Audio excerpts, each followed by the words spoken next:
13절에 보니까요, 보아스와 룻이 결혼을 하게 됐죠. 그래서 보아스가 룻을 아내로 맞았다라고 말하고 있죠. 오늘 말씀의 제목은요, 아내로 삼고라는 제목입니다. 오늘 룻의 이야기가 이제 4장에서 끝나게 되는데, 보시는 것처럼 해피엔딩으로 끝나게 됩니다. 룻이 보아스와 결혼을 하게 되죠. 그리고 이제 아이를 낳게 되고, 특별히 아들을 낳게 되고요.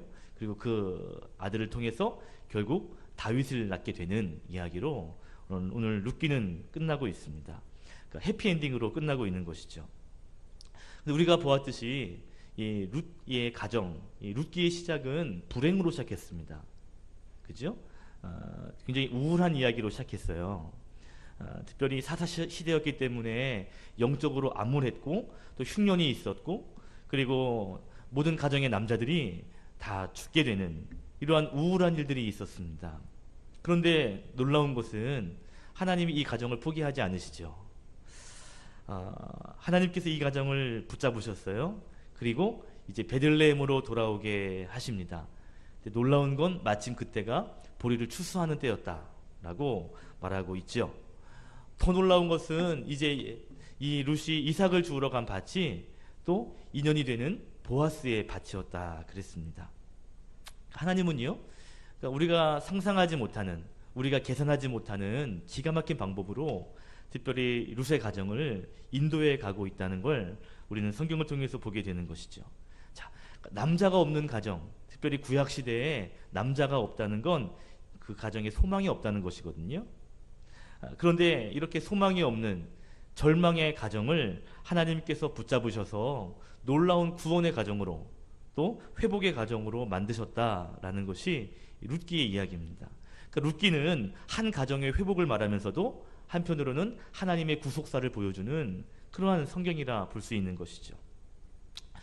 룻의 가정은요, 진짜 소망이 없었어요. 진짜 절망할 수밖에 없는 그러한 가정입니다. 환경적으로 볼 때 정말 뭐 하나 붙잡을 수 없는 그러한 환경에 놓여 있고요.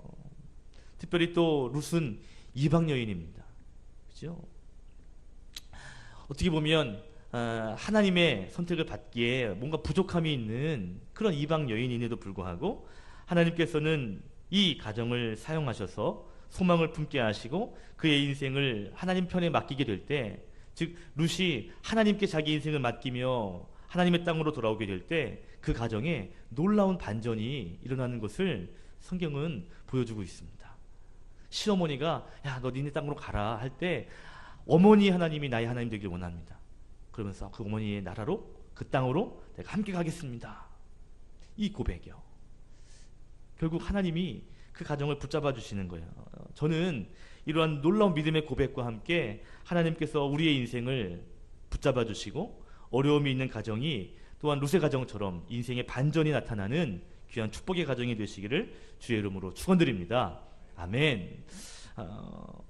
어떤 분들이 만나면 이런 얘기들을 가끔 해요. 목사님, 우리 가정은 소망이 없습니다. 진짜 소망이 없다고 이야기하는, 아니 무슨 소망이 없냐고, 하나님이 함께 하시면 된다고. 그러면 이렇게도 해보고 저렇게도 해보는데 소망이 없습니다. 어렵습니다. 하나님 믿고 예배하는 사람들 가운데도요, 소망 없다는 사람들을 많이 보게 됩니다. 특별히 오늘 룻의 이야기를 통해서, 또 이 가정을 통해서 하나님에게 능치 못함이 없다는 것, 그리고 하나님이 회복하게 하시면 이렇게 비참한 룻의 가정도 놀라운 회복이 일어날 수 있다는 것, 그래서 하나님이 붙잡고 계시면 아직 끝이 아니라는 사실을 저와 여러분이 다시 한번 기억할 수 있기를 소망합니다. 아멘. 신방을 가면 가끔 이제 이렇게 삶에 대한 이야기를 나누거든요. 그런데 이런 이야기들을 들어요. 목사님, 저희 가정이 좀 잘 살았었는데, 나름대로 형편이 좋았는데 갑자기 어려움을 만나가지고 완전히 어려운 삶으로 바뀌게 됐습니다. 그런데 참 재밌는 건요, 나름대로 잘 살 때는 하나님을 알고는 있었는데 제대로 신앙생활을 하지 않고 있었다가 이제 어려움이 탁 처하게 되면서 그냥 이론적으로 알고 있던 그 하나님을 다시 붙잡게 되고 다시 그 하나님께 매달리게 되는 그런데 놀라운 것은요, 그렇게 어려움이 있지만, 비록 환경이 썩 좋지 못하지만, 그런 가운데 하나님을 다시 의지하려고 나아가려고 할 때, 그때 꾸물꾸물 좋은 일들이 생기는 게 보입니다. 하나님께서 버리지 않은 것 같아요. 하나님이 그래도 사랑하시는 것 같아요. 이런 이야기를 하는 가정들을 더러 만나거든요. 그러면 막 이렇게 가슴이 뭉클해져요. 야, 이분이 이렇게 어려운 환경인데도 그래도 하나님을 붙잡으려고 막 몸부림치시는 그런 신앙의 모습을 보면 목사인 제가 막 감동을 받습니다. 막 눈물이 막 글썽글썽 거려지는 거 있죠. 신기하게요. 어려움에 처할 때 무너져가는, 오히려 더 그냥 하나님을 포기하는 가정도 있지만, 때로는 그 어려움, 때로는 환난이라고 말하는 고난이 찾아올 때 그것이 시발점이 되어서 더 하나님을 보게 되는, 그리고 그동안에 그냥 하나님을 그냥 이렇게 알던 하나님을 진짜 더 깊이 만나려고 하는, 결국 그렇게 됨으로 인해서 삶이 조금씩 변해가는 이러한 가정들을 보게 되는 것이죠. 하나님, 제가 고난을 만나서 교회에 다시 오게 됐습니다. 목사님, 제가 이 고난 때문에 다시 예배를 드리게 되고요, 다시 하나님 만났습니다 하는 이야기들을 종종 듣거든요. 그렇잖아요. 우리가 다 그 경험 있으시죠? 아닌 척 하지 마세요. 제가 다 아는데 고난이 오면 내 힘으로 할 수 없는 일들을 만나게 되면 전능하신 분을 찾게 되고요, 그러면 내가 정말 약한 사람이구나, 그럼에도 불구하고 하나님이 나를 포기하지 않았구나라는 걸 알게 되고요, 그때 다시 눈물 흘리며 회개하고 돌아오는 일들이 참 많이 있죠. 아닌 척을 하시지만 제가 다 압니다. 권사님들, 또 장로님들, 또 여러 집사님들과 얘기해 보면 그런 시점들이 다 있더라고요. 만약 그 고난, 그 환난, 그리고 그 어려움들이 하나님을 만나게 되는 계기가 되었다면 어쩌면 그 고난은 축복일 수 있습니다. 세상에 볼 때는 그 고난이 뭐가 축복이냐고 말할 수 있지만, 그 고난으로 말미암아 하나님께 가까이 나아갈 수 있다면 그 고난, 그 어려움은 하나님의 축복이죠. 전에 기억나세요? 전에 제가 상담을 공부하는데 이런 얘기를 들었습니다. 장로님 아들인데 완전히 성격이 막 이렇게 괴팍한 거예요. 그래가지고 하여튼 예배에 방해가 되는, 막 이렇게 옛날에 한 20년 전, 30년 전에 염색 노랗게 하면 진짜 그거 큰일 났고, 남자가 뭐 이렇게 노랗게 하면은 진짜 이렇게 볼 때였잖아요. 그러니까 그 교회의 대표가 되는 장로님의 아들인데 머리 노랗게 하고 청바지 막 찢어진 거 입고, 그러고서 교회 막 이렇게 와가지고요, 막 이러고 있고, 그러고 막 그러면 사람들이 벌써 이렇게 되고 방해가 되잖아요. 그래가지고 그 교회의 기도 제목이었다는 거예요. 그랬겠죠. 그런데 그 장로님이 이제 상담을 받으러 온 거예요. 그 아이를 데리고 상담소에 와가지고 이때 미치겠다고, 그래서 좀 어떻게 좀 만져달라고. 근데 그 상담하시는 유명한 목사님이 그랬대잖아요. 이 아이 때문에 온 교회가 기도하고 있다면 이 아이는 기도를 돕는 자입니다. 이 아이는 기도를 방해꾼이 아니라 기도하게 만든 사람이라면 이 아이는 천사입니다. 아니, 문제가 있다니까요. 아니에요, 문제가 있는 게 아니에요. 이 아이는 그 교회에 보내신 천사입니다. 그러면서 그 아이를 맞아주고요, 그 아이의 마음을 받아주고, 넌 천사야, 넌 하나님의 사람이야. 그 아이가 변했다는 거 아닙니까? 그 아이로 말미암아 기도할 수 있다면 그 아이가 하나님 보내신 천사인 것처럼, 여러분, 고난이라고 하는 것, 어려움이라고 하는 것 때문에 우리가 더 하나님께 나아갈 수 있다면, 여러분, 그 고난, 그 어려움은 축복이라고 말할 수도 있어요. 그죠? 오히려 세상의 복을 받아가지고 하나님과 멀어지게 되면 그게 오히려 축복이 아닌 저주일 수도 있다는 것이죠. 자, 오늘 룻의 가정을 보십시오. 소망이 없는 가정이었는데 하나님께서 기가 막힌 방법으로 이 가정을 세워주십니다. 근데 룻이 어머니 하나님, 나의 하나님 되기를 원합니다 하면서 그 어머니 하나님의 나라로, 그 마을로 나오게 되면서 소망의 불씨가 커져가고 있는 거예요. 자, 그리고 오늘 드디어 해피엔딩의 놀라운 역사가 임하게 되는 거죠. 하나님이 우리와 함께 하시면 아직 소망이 있는 줄로 믿습니다. 아멘. 자, 그런데요, 오늘 이렇게 놀라운 회복의 이야기가 오늘 결론으로 끝나는데, 그런데 그 과정 바로 앞에 엉뚱한 일이 하나 있습니다.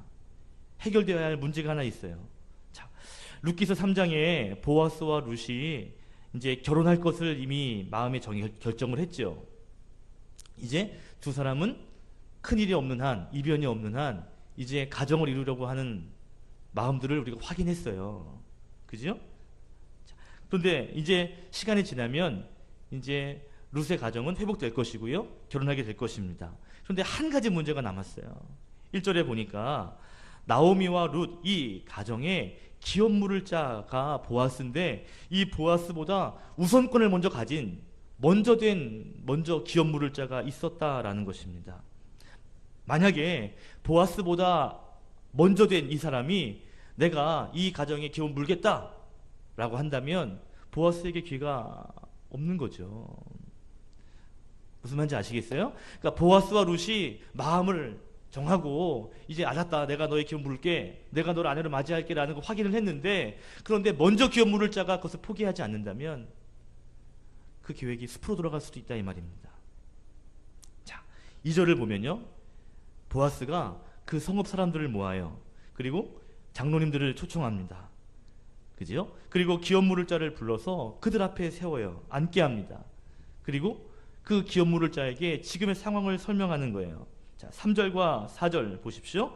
3절과 4절 보시면 보아스가 장로들을 불러서 증인으로 세우고 기업 물을 자에게 말합니다. 이렇게 말하죠. 자, 3, 4절 보아스가 그 기업 물을 자에게 이르되 모압 지방에서 돌아온 나오미가 우리 형제 엘리멜렉의 소유지를 팔려 함으로 내가 여기에 앉은 이들과 내 백성의 장로들 앞에서 그것을 사라고 내게 말하여 알게 하려 하였노라.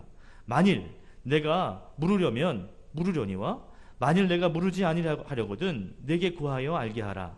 내 다음은 나기 때문에 그 외에는 물을 자가 없다 라고 말하죠. 저는요, 보아스 이렇게 말해요. 네가 기업 물으려면 물어라. 싫으면 내가 물을게. 선택권이, 이 선택의 이 칼자루가 누구에게 있는 거예요? 보아스에게 있는 게 아니라 먼저 기업 물을 자에게 있는 거죠. 너에게 선택권이 있으니까 빨리 결정해라 라고 이야기합니다. 여기에서 그 사람이요, 오케이 내가 물지.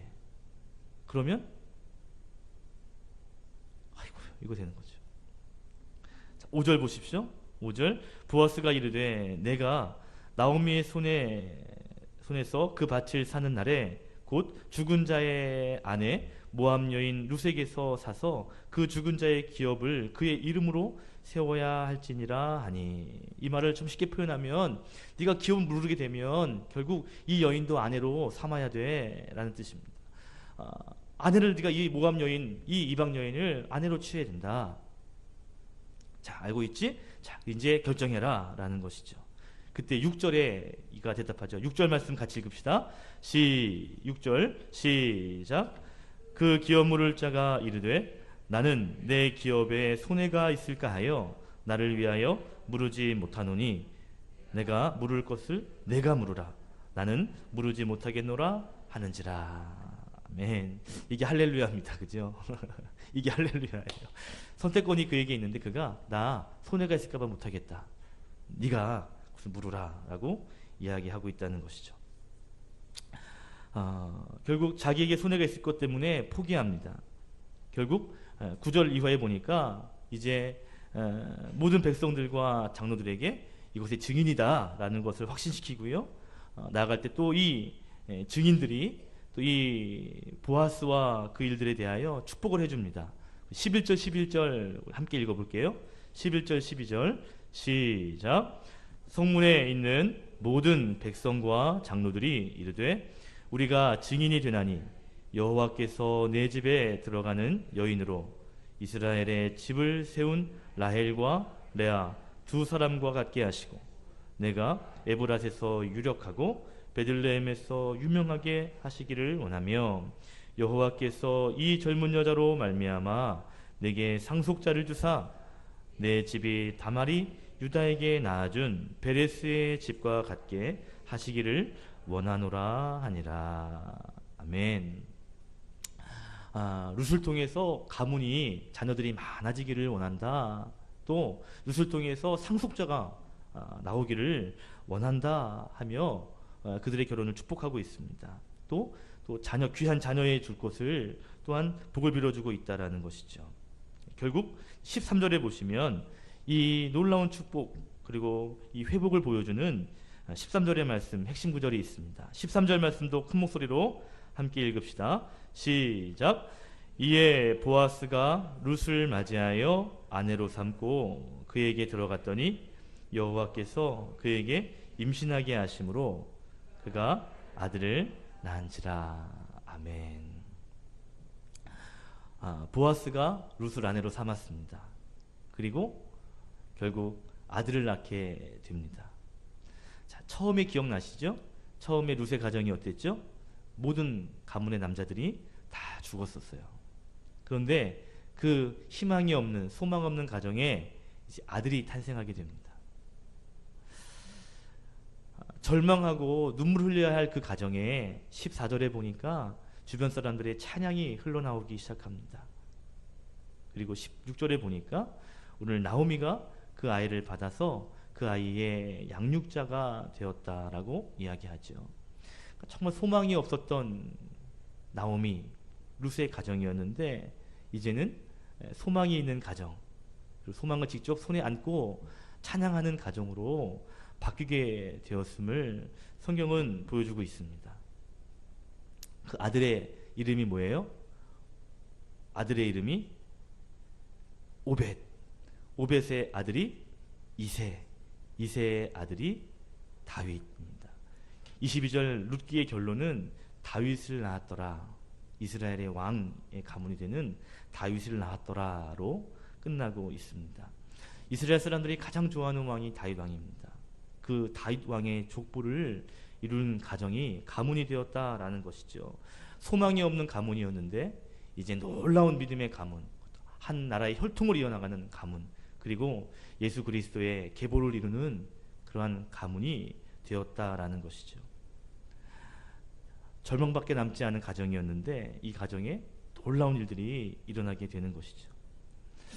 이 하나님의 구속의 이야기가 얼마나 대단한지를 오늘 성경이 우리에게 보여주고 있는 것입니다.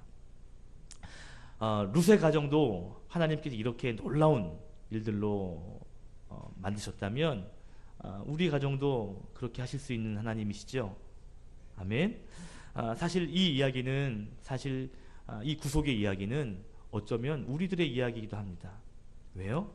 죄로 인하여 소망 없는 우리를 인도하시고 결국 구원의 자리로 이끌어 가시는 그 하나님의 섭리와 계획, 세상에서 실패하고 넘어질 수밖에 없는 우리들을 주의 품으로 안아주시고 붙잡아 주셔서 결국 축복의 자리로 이끌어 가시는 그 하나님의 놀라운 은혜, 이것이 어쩌면 룻의 이야기이면서도 우리들의 이야기가 된다는 것이죠. 이 이야기를 들으면서 여러분, 때로는 삶의 자리자리마다 소망이 없어 보일 때가 있고요, 절망할 수밖에 없는 일들이 생길 수 있지만 이 이야기를 통해서 그래, 하나님은 살아계시구나, 하나님이 함께 하시면, 하나님이 이끌어 가시면 능치 못함이 없구나, 하나님이 우리를 구속하시는 은혜의 하나님이시구나 라는 것을 생각하면서 다시 한번 하나님께 소망을 품을 수 있는 저와 여러분이 됐으면 좋겠습니다. 혹시 막막한 일들을 경험하고 계시는지 모르겠습니다. 조금 어려운 일들을 놓고 속상하신 분이 계실지 모르겠어요. 소망보다는 절망이 더 가까이 찾아오시는 분이 계시는지 모르겠습니다. 여러분, 룻의 가정을 보십시오. 그리고 룻의 가정을 일으키시는 하나님의 손길을 보십시오. 그리고 놀라운 구원을 이루시는 하나님의 구속을 보시기를 바랍니다. 하나님이 함께 하시는 한 아직 끝난 것이 아닙니다. 하나님께서 룻의 가정을 세우신 것처럼 다시 한번 저와 여러분의 삶을 세워주시고 또 우리의 교회를, 우리의 가정을 더 멋있게 사용해 주시기를, 그래서 오늘 찬양의 소리가 가득 퍼지기를 예수 그리스도의 이름으로 간절히 축복합니다. 아멘. 기도하겠습니다.